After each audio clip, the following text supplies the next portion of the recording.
생활 속 법률 히어로 이승우 변호사의 사건 파일.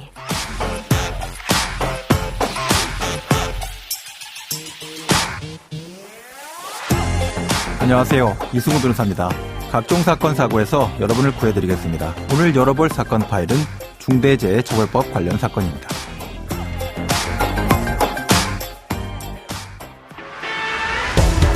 SPC 계열 제빵 공장에서 일하다가 기계에 끼어 숨진 20대 노동자의 유가족이 SPC그룹 허영인 회장을 고소했습니다. 유가족은 오늘 중대재해처벌법을 위반한 혐의로 허 회장을 고용노동부 경기지청에 고소했습니다. 사건 파일 오늘은 중대재해보호법 시행 이후에 관련 사건들의 현재 진행 상황들에 대해서 알아보도록 하겠습니다. 법률의 제정보다 더 중요한 것은 사람에 의한 집행이다라고 말씀드릴 수 있겠습니다. 중대재해보호법 시행 이후 법의 목적과 취지가 우리 사회 현실에 잘 반영되고 있는지 법무법인 법승 김한울 변호사와 함께 알아보도록 하겠습니다. 안녕하세요, 변호사님. 네, 안녕하세요. 김한울 변호사입니다. 네, 지난달에 벌어진 SPC 끼임 사고로 산업재해에 대한 관심이 이제 더 많이 높아진 것 같은데요. 우리나라에서 일할 환경에 대한 권리 아직 높게 보호되고 있다라고 볼 수는 없겠죠? 네, 많은 분들께서 오늘날 우리 국가 경제가 발전한 만큼 과연 우리가 일하고 있는 환경도 개선되었느냐 하는 의문을 가지고 계십니다. 네네. 아무래도 여전히 업무상 위험에 노출된 채 열악한 환경에서 일하다가 사람이 사망하거나 중대한 부상을 당하는 안타까운 사고가 끊임없이 발생하기 때문일 텐데요. 네네. 그래서 일할 환경에 관한 권리와 직접적으로 관련된 법률 제정, 개정도 활발하게 이루어지고 있습니다. 예.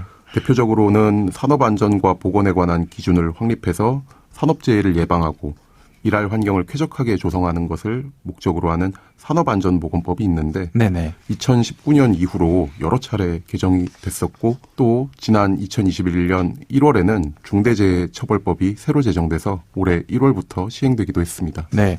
지금 금방 말씀 주신 바와 같이 이제 근무 환경과 관련된 법률로 산업안전보건법 그리고 중대재해처벌법이 이제 있다라고 하셨는데요. 이 두 가지 법률의 시행 배경 관련된 이야기를 좀 짚어주시죠.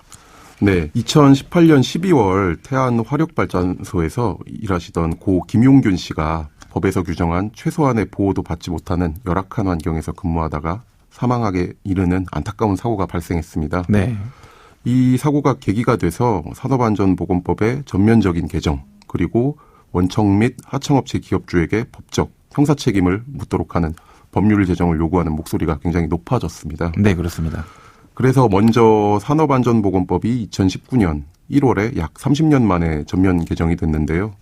당시 개정은 처음으로 중대재해를 별도로 개념 정의하고 예. 근로자에게 작업 중지권 같이 좀 구체적인 권리를 부여를 해서 근로자를 더욱 강하게 보호하면서 또한 근로자에게 일을 지시하는 사업주 그리고 도급인 같은 사람들에게 규제를 강화하는 그러한 내용을 골자로 하고 있었습니다. 네네.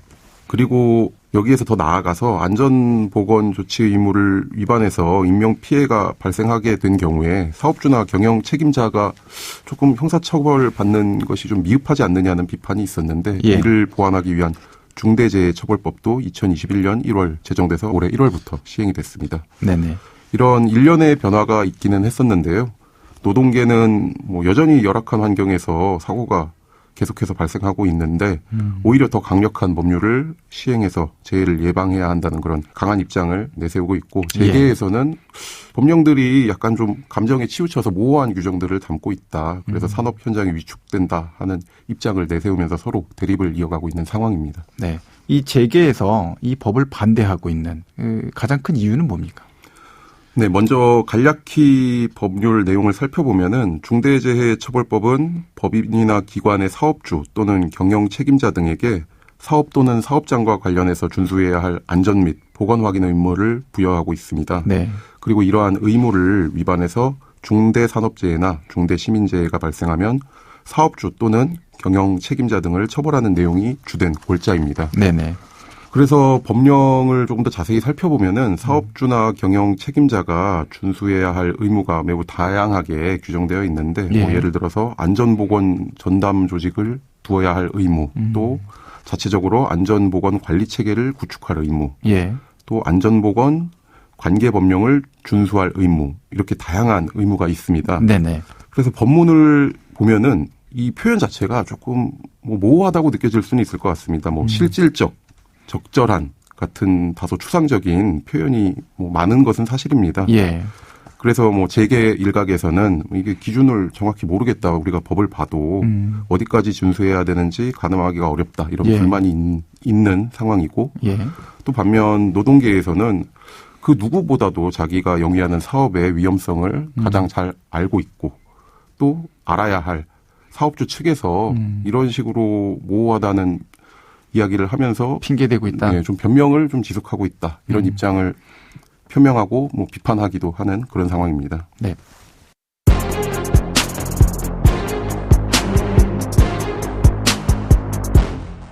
자, 중대재해처벌법이 50인 미만 사업장에는 이제 적용되지 않고 있어서 그와 같은 사업장에서는 이제 법률 효과가 미치기가 어렵다. 이 점이 미비한 부분이다라는 문제점이 또 지적되고 있죠. 네. 중대재해처벌법이 적용되는 50인 이상 사업장에서 발생한 사고로는 총 446명 중에서 165명이 사망을 했고 네네. 적용되지 않는 50인 미만 사업장에서 281명이 사망을 했다고 합니다. 네. 말씀하신 것처럼 중대재해처벌법이 50인 이상 사업장에는 올해부터 적용이 되지만 50인 미만 사업장은 2024년부터 적용되도록 하는 유예기간이 있습니다. 이 법령 부칙 부분에 유예기간이 들어가 있는데 이로 인해서 제정 당시부터 더 열악한 환경에서 위험에 노출되기 쉬운 그러한 근로자들의 고충을 좀 외면한 것이 아니냐, 현실과 타협한 것이 아니냐 하는 이런 비판과 함께 효과를 뚜렷하게 기대할 수 있는지 의구심을 가지는 그러한 입장들도 많이 존재했습니다. 네. 그러면 오늘 사건에 담긴 법적 포인트를 한 줄로 정리하고 다시 돌아오겠습니다.